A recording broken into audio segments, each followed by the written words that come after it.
Assalamualaikum warahmatullahi wabarakatuh. Innal hamdalillah nahmaduhu wa nasta'inuhu wa nastaghfiruh. Wa na'udzu billahi min shururi anfusina wa sayyiati a'malina. May yahdihillahu fala mudilla lahu wa may yudlil fala hadiya lahu.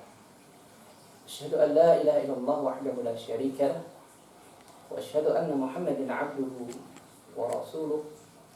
Allahumma salli ala Muhammad wa ala alihi wa sahbihi wa wala amma ba'd. Yaqulu subhanahu wa ta'ala, ya ayyuhalladzina amanu taqullaha haqqa tuqatih wa la tamutunna illa wa antum muslimun. Wa qala an-nabiy sallallahu alaihi wasallam fa inna asdaqal hadits kitabullah wa khairal hadi hadi Muhammadin sallallahu alaihi wasallam wa syarrul umuri muhdatsatuha fa inna kulla muhdatsatin bid'ah wa kulla bid'atin dhalalah wa kulla dhalalatin finnar. Ma'asyiral muslimin, azani Allah wa iyyakum.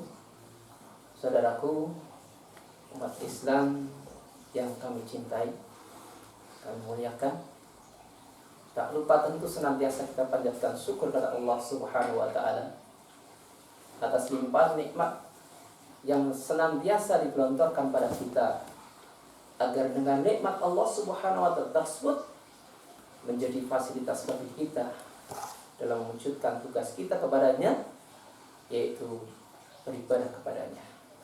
Kama qala Allah Ta'ala, wa ma khalaqtul jinna wal insa illa liya'budun. Yang kedua, salat dan salam senantiasa kita sampaikan, curahkan pada Nabi kita Muhammad sallallahu alaihi wasallam yang kita diperintah oleh Allah Subhanahu wa taala secara langsung sebagai wujud terima kasih kita kepada Rasulullah sallallahu alaihi wasallam untuk berbanyak salawat kepada beliau. Allah Subhanahu wa taala menyatakan, innallaha malaikatahu yusholluna 'alan nabi ya ayyuhalladzina amanu shallu 'alaihi wa sallimu taslima. Sesungguhnya Allah dan para malaikatnya senantiasa menyampaikan salawat dan salam kepada Nabi.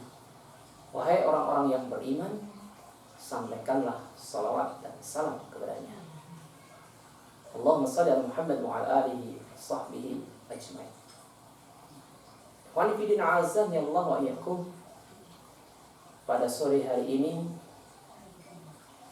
insyaallah menjelang penetapan atau sidang isbat yang barangkali untuk tahun ini pelaksanaan sidang isbat tidak seperti tahun-tahun sebelumnya, mengingat kondisi saat ini dengan adanya wabah COVID-19.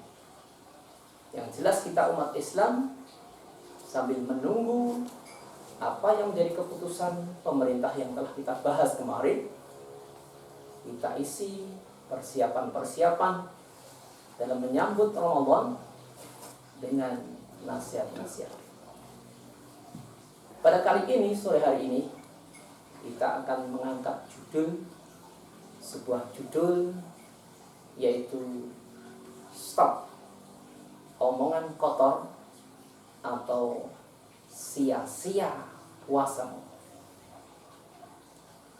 Sengaja kami angkat judul ini berpacu pada sebuah kaidah yang dibangun oleh para ulama usul, di mana salah satu dari kaidah yang sangat bermanfaat bagi kaum muslimin dalam memahami dan mempraktekkan agama Allah Subhanahu wa taala ini, sebuah kaidah yang harus kita catat dan kita mengerti.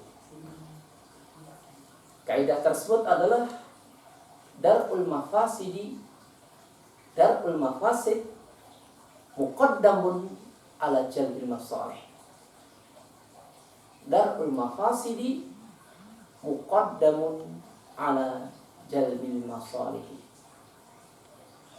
Mencegah kemafsadahan lebih diutamakan daripada menggapai kemaslahatan. Kalau kita tinjau tentang mencegah mafsadah dan menggapai kemaslahatan adalah dua unsur yang sangat berfaedah bagi kita, bagi hamba Allah Subhanahu wa ta'ala. Karena dengan kita mencegah, menghindarkan diri dari kemafsadahan, kita akan terselamatkan. Sementara dengan menggapai kemaslahatan, kita akan dinaikkan posisi kita, derajat kita oleh Allah Subhanahu wa ta'ala pada derajat yang sangat mulia. Namun dalam hal ini, kenapa kaidah ini ada? Kenapa kita harus mengedepankan ad-dar'ul mafasid? Dar'ul mafasid muqaddamun ala jalbil masalih, mengingat sungguh agama Allah Subhanahu wa ta'ala ini memang dibangun oleh Allah Subhanahu wa ta'ala dan disampaikan oleh Rasulullah sallallahu alaihi wasallam dengan kaidah at-tasfiyah wa tarbiyah. At-tasfiyah yang berarti adalah pembersihan diri, pensucian diri. Sedangkan tarbiyah adalah pembinaan. Sehingga sebelum manusia itu memiliki tingkat derajat yang baik, memiliki prestasi di hadapan Allah Subhanahu wa ta'ala, baik nantinya menjadi orang yang beriman, orang yang bertakwa, orang yang ihsan, maka ini perlu didasari agar supaya keimanan, ketakwaan, keihsanan itu tidak terkotori sesuatu yang akan membatalkan keimanan, membatalkan ketakwaan, dan membatalkan keihsanan orang tersebut. Sebagai contoh adalah sebuah kalimat yang menjadi dasar dianggapnya seseorang oleh Allah Subhanahu wa ta'ala sebagai seorang muslim adalah kalimat tauhid, yang kita diperintahkan oleh Allah Subhanahu wa ta'ala untuk melafadzkannya ketika kita mau masuk Islam. Yang lain adalah asyhadu an la ilaha illallah wa asyhadu anna Muhammadar Rasulullah. Di dalam kalimat tauhid tersebut secara khusus adalah di dalam kalimat tauhid, yakni asyhadu an la ilaha illallah, dalam kalimat la ilaha illallah mengandung kata at-tasfiyah dan tarbiyah.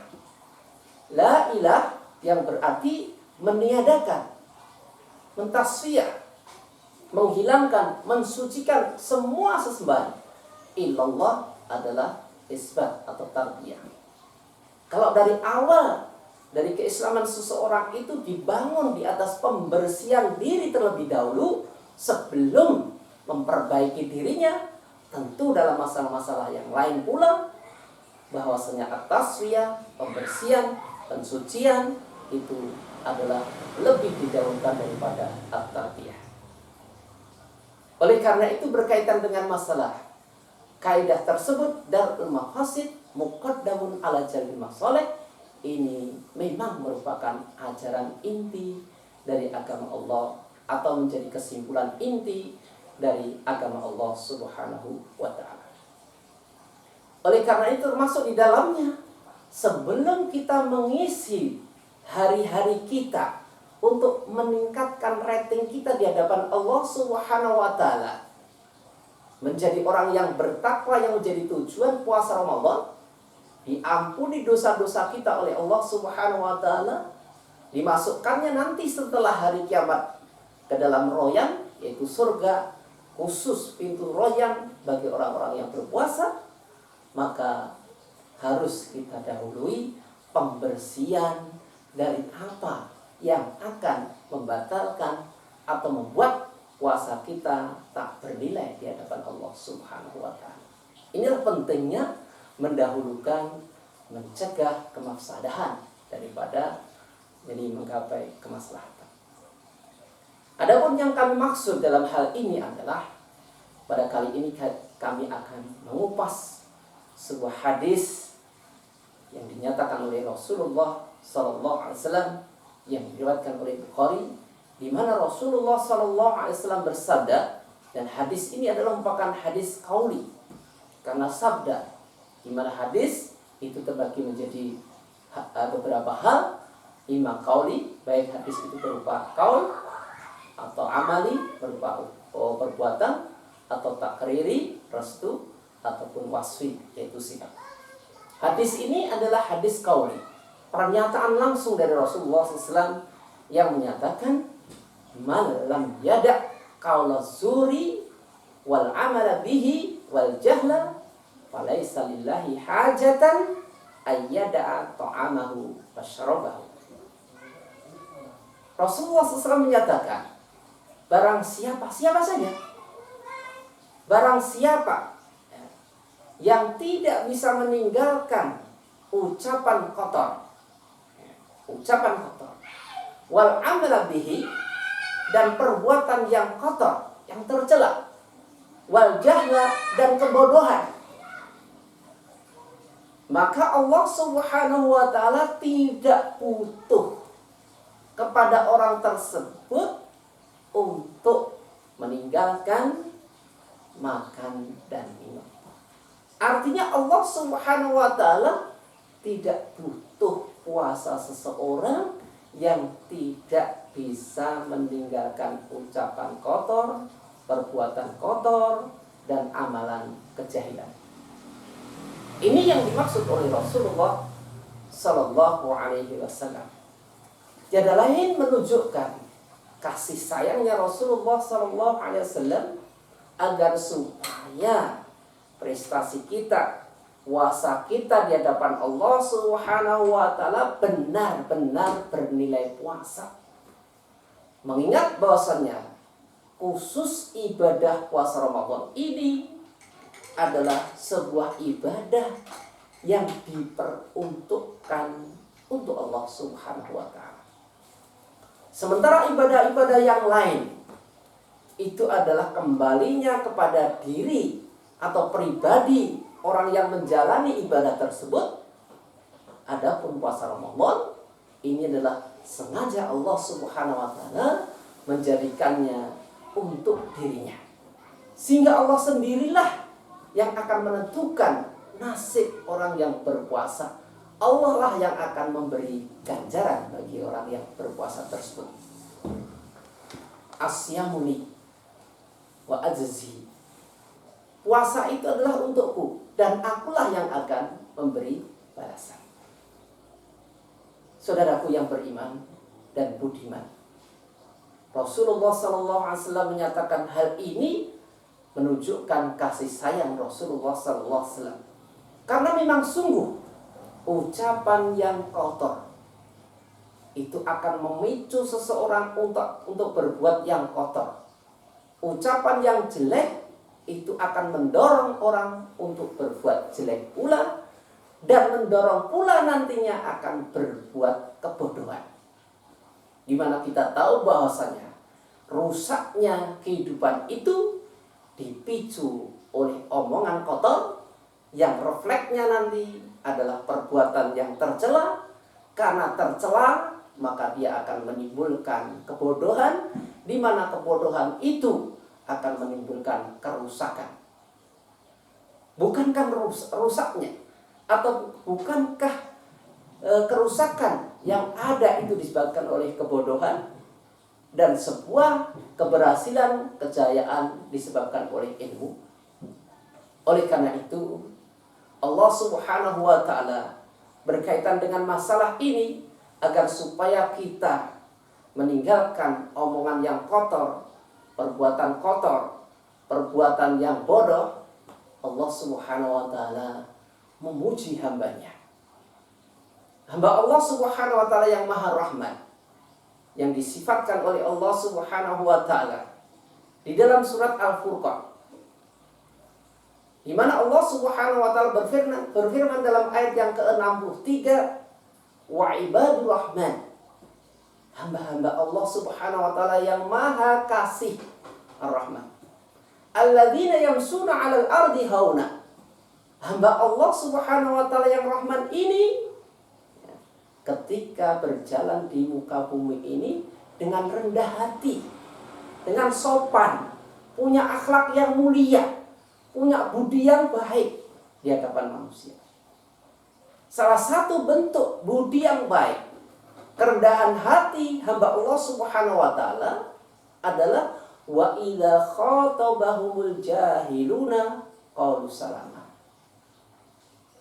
Salah satu bentuk akhlak yang mulia hamba Allah Subhanahu wa taala yang Maha Rahman ini, apabila diejek, apabila dicerca, apabila dibuli, apabila dikerjain oleh orang-orang yang jahil, maka apa yang dia katakan, apa balasan orang-orang yang menjadi hamba Allah yang Rahman ini?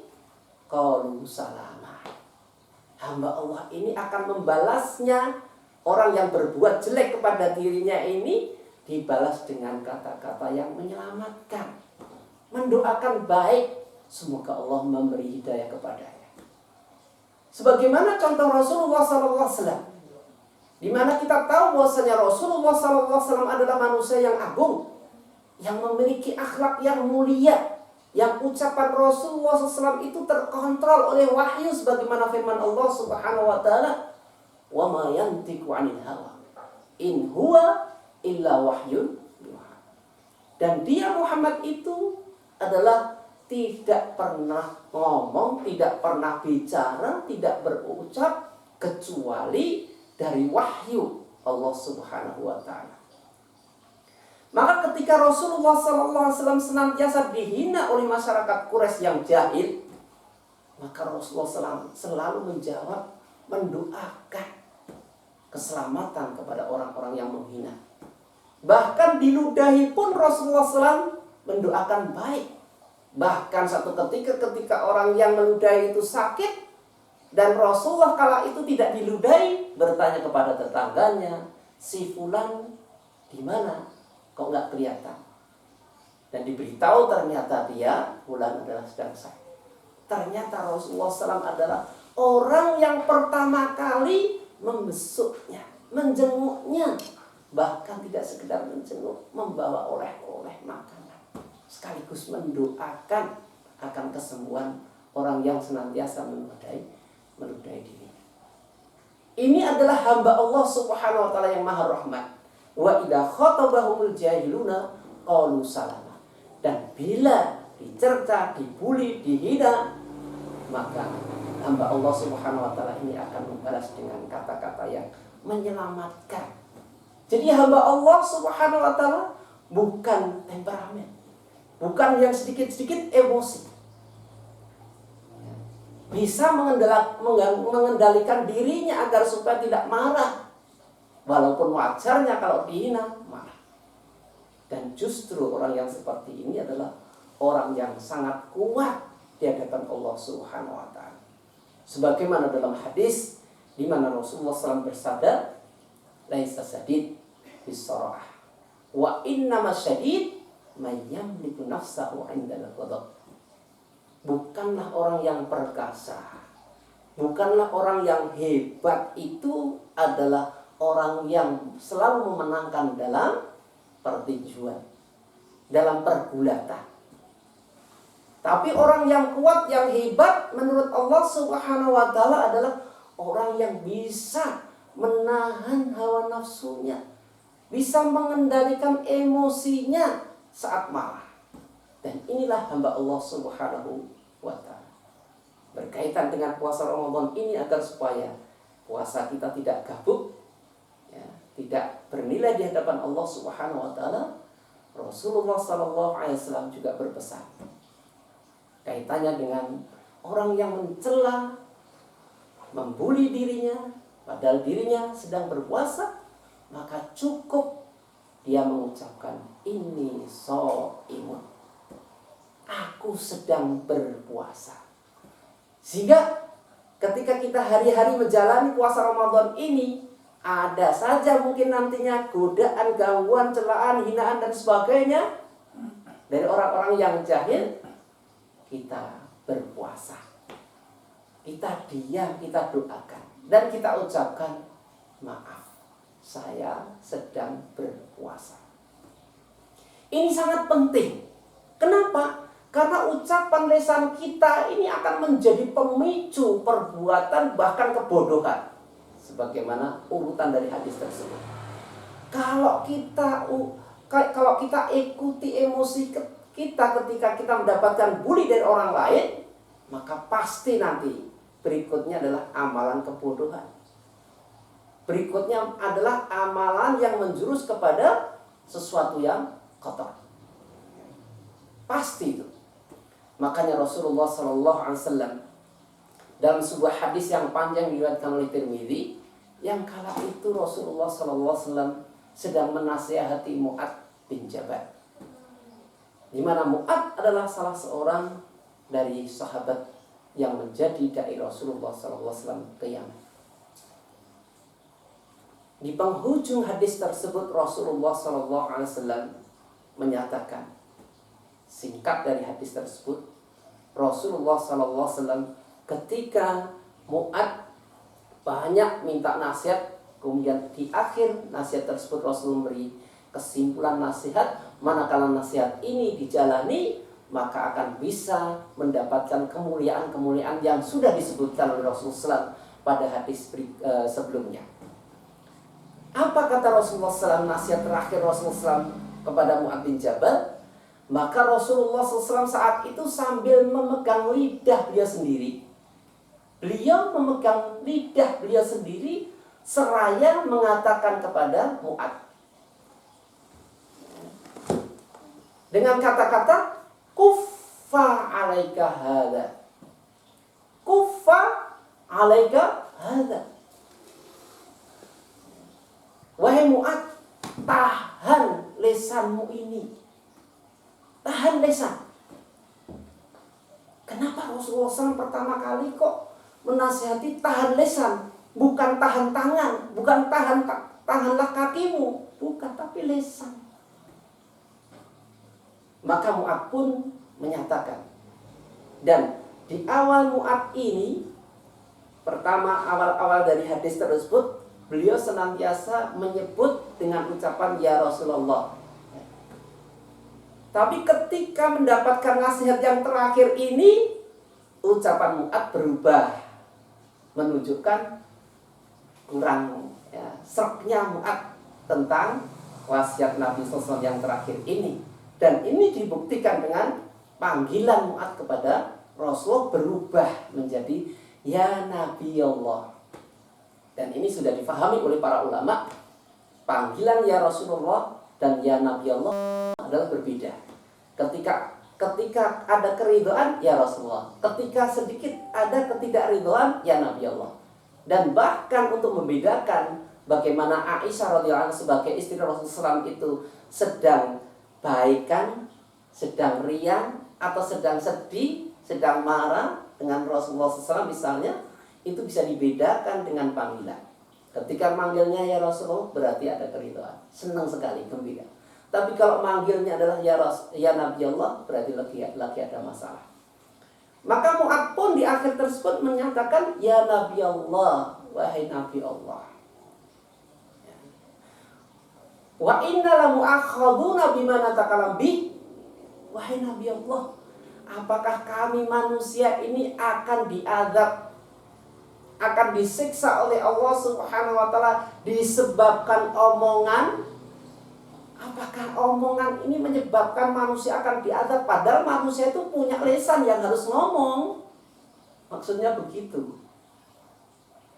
Mendengar maksud dari Mu'adz ini, Rasulullah SAW menyatakan, dan ini juga merupakan singgungan Rasulullah SAW kepada sahabatnya yang sedikit kurang ada keridhaan kepada Rasulullah SAW dengan ucapan sakalat ka ummuka ya Mu'adz, celaka ibumu wahai Mu'adz yang telah melahirkanmu. Kok ora paham?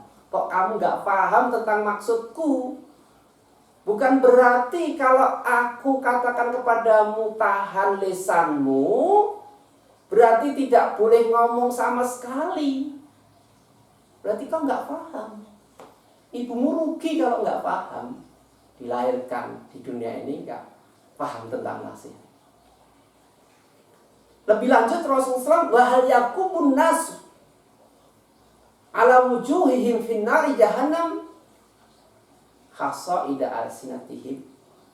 Bukankah nanti manusia itu akan ditelungkupkan oleh Allah Subhanahu wa taala di neraka, pada wajahnya, pada punggungnya, karena hasil atau karena disebabkan oleh lisannya. Saudaraku yang beriman dan budiman, bahwa dari hadis Rasulullah SAW ini benar-benar menjelaskan bahwa lisan itu adalah merupakan kunci. Ketika seseorang bisa mengendalikan lisan, maka akan selamat. Sebaliknya, ketika orang tidak bisa mengendalikan lisan, pasti dia akan celaka. Bahkan Rasulullah SAW senantiasa mengingatkan dalam hadisnya, 2 lubang yang harus kita jaga. Yang salah satunya adalah lisan. Saudaraku yang Allah muliakan, kenapa demikian? Karena sungguh Allah Subhanahu wa taala memerintahkan, dan nanti pasti akan dimintai pertanggungjawab, agar setiap apa yang kita lakukan, kita ucapkan, kita perbuat, itu mengandung ilmu. Allah Subhanahu wa taala berfirman, "Wala taqfu ma laysa laka bihi 'ilm, innas sam'a wal basara wal fuada kullu ulaika kana anhu mas'ula." Dan janganlah kalian itu berucap. Yang sebenarnya ayat ini memiliki tafsir banyak sekali. Yang salah satunya adalah kita dilarang oleh Allah Subhanahu wa taala untuk berucap, kecuali ucapan yang kita ucapkan itu mengandung nilai ilmu di hadapan Allah Subhanahu wa taala. Mengingat pendengaran, penglihatan, dan hati kita nanti akan dimintai pertanggungan jawab di sisi Allah Subhanahu wa taala. Saudaraku, satu lagi dari hadis Rasulullah SAW, bahwa bermula dari lisan maka akan timbul suatu hasad. Dan hasad ini akan membuat seseorang melakukan perbuatan yang jahat. Dan kejahatan pasti akan menimbulkan kebodohan, kerusakan di mana-mana. Hingga Rasulullah SAW memerintahkan kita agar bertakwa kepada Allah Subhanahu wa taala. Di dalam hadis yang diriwayatkan oleh Bukhari Muslim atau muttafaq alaih, Rasulullah SAW menyatakan, ittaqillaha haitsu ma kunta wa adbi as-sayyi'ata hasanatan tamhuha wa khaliqin nasa bi khuluqin hasan. Bertakwalah kalian dimanapun kalian berada, di mana saja, dan ikutilah kejelekan dengan kebaikan. Niscaya kebaikan ini akan menghapus kejelekan. Manifidin azam yang Allah wa yakum, bermula dari lisan yang kotor menimbulkan perbuatan yang kotor dan memicu kebodohan. Rasul pun dalam sebuah hadis menyatakan, iyyakum wal hasada fa innal hasada ya'takul hasan kama ya'kulun narul khatab. Hendaklah kalian menjauhi hasad, di mana hasad dipicu oleh ucapan yang tidak baik. Hindarilah iyyakum wal hasada, hindarilah hasad, karena hasad itu akan memakan kebaikan, sebagaimana api yang melalap, api yang membakar kayu bakar. Saudaraku yang Allah muliakan, demikian yang bisa sampaikan nasihat di sore hari ini. Insya Allah mengawali bulan Ramadan, semoga amalan kita di bulan Ramadan benar-benar bernilai dan tidak sia-sia sebagaimana yang disebutkan oleh Rasulullah sallallahu alaihi wasallam. Subhanakallahumma wa bihamdika asyhadu an la ilaha illa anta astaghfiruka wa atubu ilaik. Wa sallallahu Muhammadin wa ala alihi wa sahbihi wasallam. Wa akhiru da'wana alhamdulillahi rabbil alamin. Wassalamu alaikum warahmatullahi warahmatullahi